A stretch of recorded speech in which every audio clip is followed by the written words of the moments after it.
Hello दोस्तों, आज हम बॉलीवुड की लेटेस्ट हॉरर मूवी डिबुक की स्टोरी लाइन को समझते हैं। आखिर इस मूवी में ऐसा क्या दिखाया गया है। इस मूवी की स्टोरी लाइन को समझने से पहले इसमें हम एक्टर और एक्ट्रेस को जान लेते हैं, जिसमें लीड एक्टर के रोल में इमरान हाशमी जो कि सैम आइजैक का रोल कर रहे हैं, और लीड एक्ट्रेस के रोल में निकिता दत्ता जो कि माही के रोल में है। तो चलिए शुरू करते हैं मूवी की स्टोरी लाइन को। फिल्म डिबुक की कहानी मुंबई में रह रहे एक कपल सैम आइजैक और माही के आसपास घूमती है। फिल्म की शुरुआत में दिखाया जाता है कि मॉरिशस के 1 सदी पुराना यहूदी इतिहास मोसर बिन असर के देहांत के साथ खत्म हो जाता है। वो इस जकीरे के आखिरी यहूदी होते हैं जिन्होंने मॉरिशस के इतिहास के बारे में कई किताबें लिखी थी। दूसरे विश्व युद्ध के जुल्म से बचने के लिए कुछ यहूदी मॉरिशस आए थे, जिसमें मोसर बिन असर एक थे।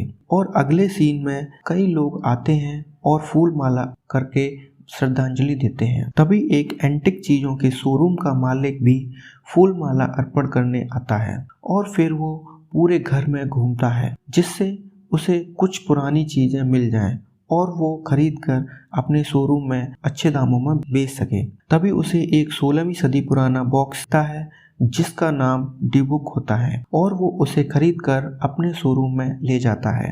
तभी उसके शोरूम पर काम करने वाले लड़के मसूद को वो बॉक्स दिखता है और मालिक के जाने के बाद वो इसे खोलता है, जिसमें से एक आत्मा निकलती है और वो मसूद को मार देती है। अगला सीन शिफ्ट होता है मुंबई में रह रहे एक कपल सैम आइजैक और माही के साथ, जो अलग अलग धर्म के होते हैं और घर वालों के अगेंस्ट जाकर शादी कर लेते हैं। फिर सैम माही से बोलता है कि उसकी जॉब मॉरिशस में शिफ्ट हो गई है, जो कि न्यूक्लियर प्रोजेक्ट पर वर्क करती है, और सैम कहता है हम वहाँ अपनी नई फैमिली बनाएंगे, जिसके बाद वो मॉरिशस शिफ्ट हो जाते हैं। अगले सीन में पुलिस उस शोरूम में जाती है और इंस्पेक्टर उस बॉडी को देखता है जो कि काफी डरावनी होती है। अगले सीन में माही और सैम अपनी लाइफ एंजॉय कर रहे होते हैं मॉरिशस में, और वो बीच एरिया पर जाते हैं जहां उनकी मुलाकात एक व्यक्ति से होती है जिसके पास एक डॉग होता है जो माही को काफी अच्छा लगता है। तो वो लोग फ्रेंड बन जाते हैं और वो व्यक्ति अपना एड्रेस भी बताता है और माही से अपना एड्रेस भी पूछता है, जिसके बाद वो पता चलता है कि वो एक दूसरे के नेबर हैं। इसके बाद माही अपने घर को सजाने के लिए शॉपिंग करने के लिए जाती है। माही को एंटिक चीज़ों से अपने घर को सजाना काफ़ी अच्छा लगता है, इसलिए वो एंटिक शोरूम जाती है जहाँ से वो 16वीं सदी पुराना डिबुक खरीद लाती है और फिर वो उसे घर आकर खोलती है। तो डिबुक के अंदर की आत्मा माही के अंदर बस जाती है और फिर सैम आता है तो वो देखता है कि माही कुछ अलग अलग सा बिहेव कर रही है। और फिर सैम और माही रात में सोते हैं तो सैम को कुछ अजीब सी छत पर दौड़ने की आवाज़ सुनाई देती है, जिसको वो उठकर चेक करता है। काफ़ी देर चेक करने के बाद उसे कुछ नहीं मिलता। तभी वो अचानक से छत से नीचे गिर जाता है और घर में काफ़ी अजीब अजीब सी घटनाएं होने लगती हैं। इसी दौरान सैम का एक संबंधी पादरी उसके घर आता है और सैम घर में हो रही घटनाओं के बारे में बताता है। तभी पादरी बताता है कि इस घर में एक शक्तिशाली आत्मा का वास है, उसे हटाना इतना आसान नहीं है।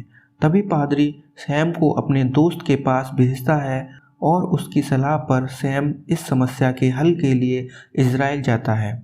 वहाँ सैम की मुलाकात रवाई बेन्यामिन और उसके बेटे मार्कस से होती है। उनसे पता चलता है कि उस घर में रखा एक लकड़ी का बॉक्स एक डिबुक है जिसमें इजरा नाम के व्यक्ति की आत्मा बंद है, जो अब माही के शरीर में आ गई है, जो अपने पिछले जन्म का बदला लेना चाहता है। और रवाई बेन्यामिन ये भी बताता है कि जिस व्यक्ति की आत्मा और दिमाग का संतुलन सही नहीं होता है, ये आत्मा उसी के अंदर आ सकती है। और बताता है जैसे एक नवजात बच्चे के अंदर होता है।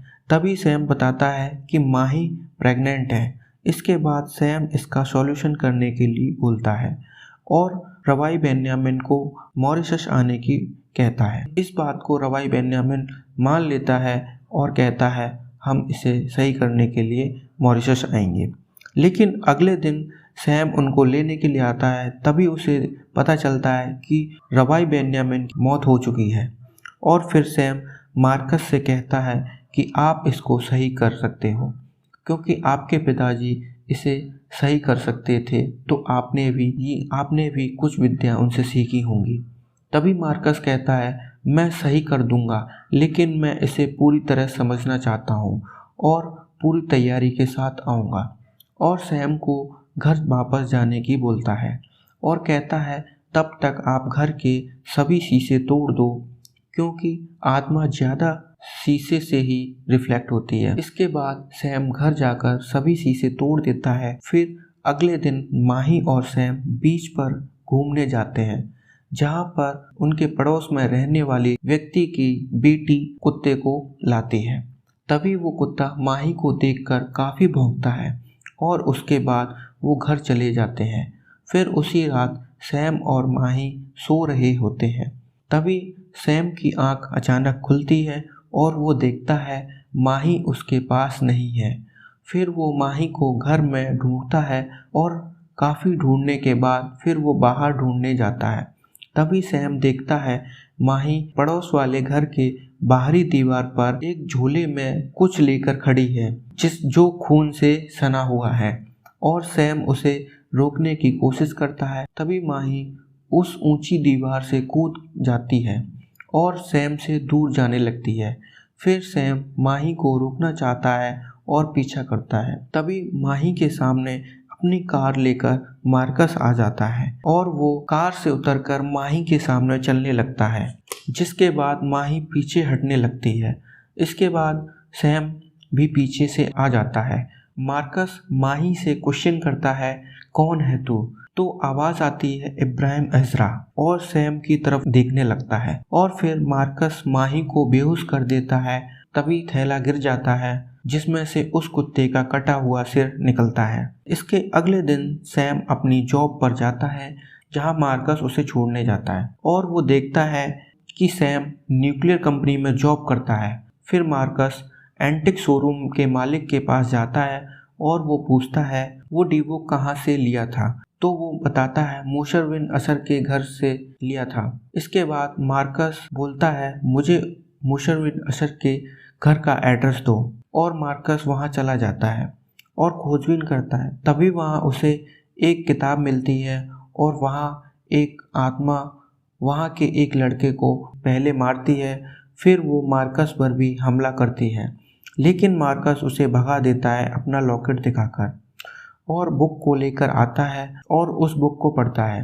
तब उसे पूरी कहानी का पता चलता है, जिसमें लिखा होता है एज़रा एक ईसाई लड़की से प्रेम करता था, लेकिन पिता के विरोध करने पर वो उसे छोड़ देता है। इससे दुखी होकर एज़रा की प्रेमिका खुदकुशी कर लेती है। इससे नाराज उस लड़की के गांव वाले एज़रा की बुरी तरह पिटाई कर देते हैं, जिससे वो अधमरा हो जाता है। इसलिए उसका पिता उसकी हत्या करके तंत्र मंत्र से उसकी आत्मा डिब्बोक में बंद कर देता है, ताकि वो लोगों से बदला ले सके। यही आत्मा अब माही और सैम के जीवन को बर्बाद करने में लगती है और इनके जरिए पूरे आइलैंड को तबाह करना चाहती है। इसके बाद पुलिस इंस्पेक्टर सैम के घर आता है और उस डिब्बोक को देखता है और सैम से कहता है, इस बॉक्स से ही ये सब हो रहा है। तभी पादरी आता है और सैम को माही के पास भेज देता है। फिर पादरी इंस्पेक्टर को पूरी कहानी बताता है, तो इंस्पेक्टर कहता है, इसका मतलब एंटिक शोरूम में मरने वाला मसूद इस डिब्बोक से मरने वाला पहला व्यक्ति था, और कहता है अब आगे क्या करना है।